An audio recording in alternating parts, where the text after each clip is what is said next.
Hai sahabat cucu Aki, di masa kecil kita pernah mendengar dari guru kita bahwa malaikat dan jin itu goib, tapi ternyata mereka tidaklah goib. Simak video ini sampai selesai. Assalamualaikum warahmatullahi wabarakatuh. Kali ini kita akan membahas malaikat dan jin bukan gaib. Dalam karyanya, Al-Muqaddimah, Ibnu Khaldun berkata bahwa ada 4 objek utama para sufi. Latihan rohania dengan rasa intuisi, serta introspeksi diri. Iluminasi atau hakikat yang tersingkap dari alam gaib, misalnya, sifat-sifat Rabbani, arsi, kursi, malaikat, wahyu, ruh, hakikat realitas segala yang wujud, yang baik maupun yang tampak, dan susunan kosmos, pencipta serta penciptanya. Peristiwa dalam alam maupun kosmos yang berpengaruh pada berbagai bentuk karomah dan keluar biasaan. Penciptaan ungkapan yang pengertiannya samar, syatahiyat, reaksi masyarakat awam berupa mengingkarinya, menyetujui, menginterpretasikannya. Tersingkapnya hakikat realitas yang wujud, iluminasi. Ibnu Khaldun mengungkapkan bahwa para sufi melakukan latihan rohania dengan mematikan kekuatan syahwat serta menggairahkan ruh dengan jalan menggiatkan zikir.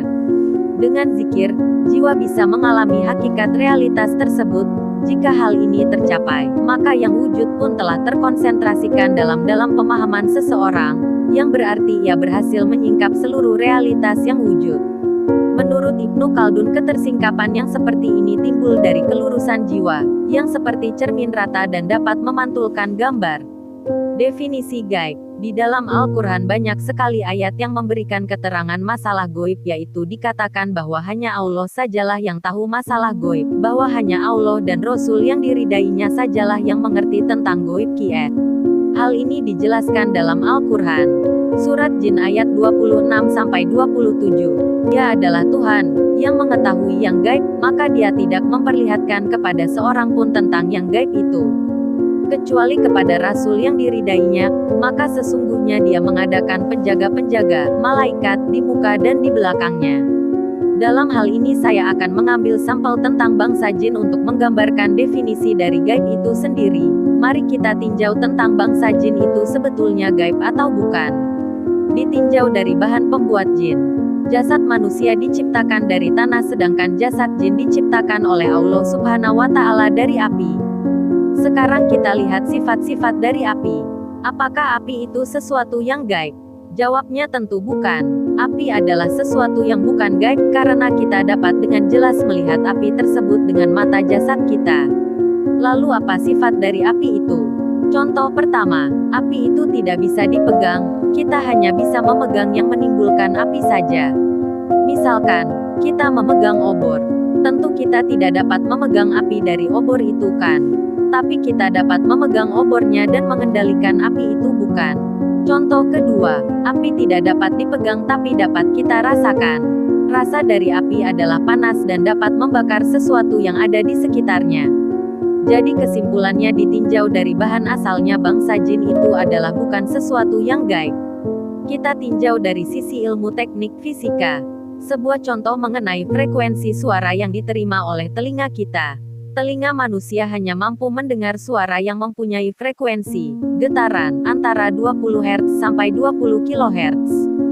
Telinga manusia tidak mampu mendengar suara yang mempunyai frekuensi di luar range tersebut, antara 20 Hz sampai 20 kHz. Misal 30 kHz, atau 10 Hz atau frekuensi radio yang mempunyai getaran sampai ratusan MHz. Apakah frekuensi getaran tersebut suara gaib? Jawabnya tentu bukan. Contoh lagi, sinar inframerah. Sinar ini banyak digunakan untuk remote control, alat-alat elektronik.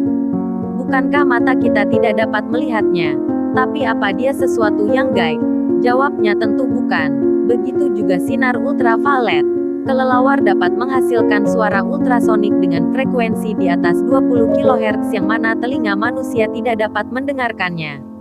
Jangkrik dapat mengeluarkan suara intrasonik dengan frekuensi lebih kecil atau sama dengan 20 Hz kurang dari sama dengan 20 Hz, di mana sebagian suaranya dapat didengar oleh telinga manusia dan sebagian tidak dapat didengar oleh telinga manusia. Sekarang mari kita bicara tentang benda.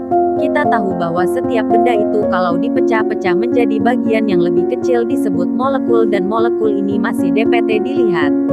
Molekul jika dipecah-pecah menjadi bagian yang lebih kecil lagi disebut atom. Atom terdiri dari inti atom dan elektron. Inti atom dibagi lagi menjadi dua bagian, proton dan neutron. Proton bermuatan positif plus, neutron mempunyai muatan netral dan elektron bermuatan negatif. Elektron ternyata hidup dan berputar mengelilingi inti atom dengan kecepatan 300 juta meter per detik sama dengan kecepatan cahaya. Dari teori di atas dapat diambil dua kesimpulan. Pada hakikatnya tidak ada benda mati seperti meja kursi Dell karena apa? Karena elektron selalu berputar, bergerak dengan kecepatan 300 juta meter per detik. Siapa yang menggerakkan elektron tersebut? Elektron berputar mengelilingi inti atom dengan kecepatan 300 juta meter per detik, dan itulah yang dapat ditangkap oleh mata kita. Mata kita hanya mampu melihat benda yang mempunyai kecepatan elektron mengelilingi inti atomnya sebesar 300 juta meter per detik saja. Di luar kecepatan itu mata manusia tidak dapat melihatnya. Konon mata anjing, kerbau, dapat melihat sesuatu benda hidup mati yang mata manusia tidak mampu melihat benda tersebut. Dalam hal ini mata hewan tersebut mempunyai reng yang lebih lebar dibanding reng mata manusia. Mata hewan tersebut mampu melihat benda yang kecepatan elektron mengelilingi inti atomnya lebih besar atau lebih kecil dari 300 juta meter per detik, mungkin 250 juta meter per detik sampai 400 juta meter per detik.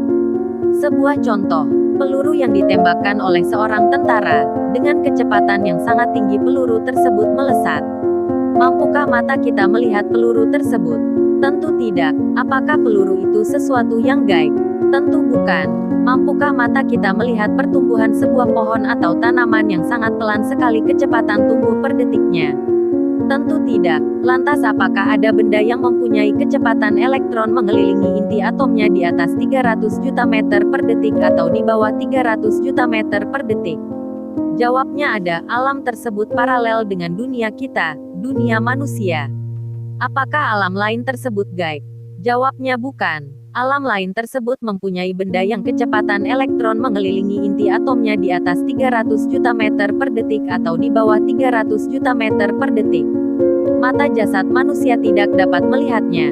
Tapi dia bukan gaib. Mungkin suatu saat nanti dengan adanya kemajuan teknologi yang sangat canggih manusia dapat berkomunikasi dengan alam lain tersebut. Jadi dari uraian tadi dapat disimpulkan bahwa bangsa jin itu adalah bukan sesuatu yang gaib. Perbedaannya dengan alam manusia hanya pada kecepatan elektron mengelilingi inti atomnya saja.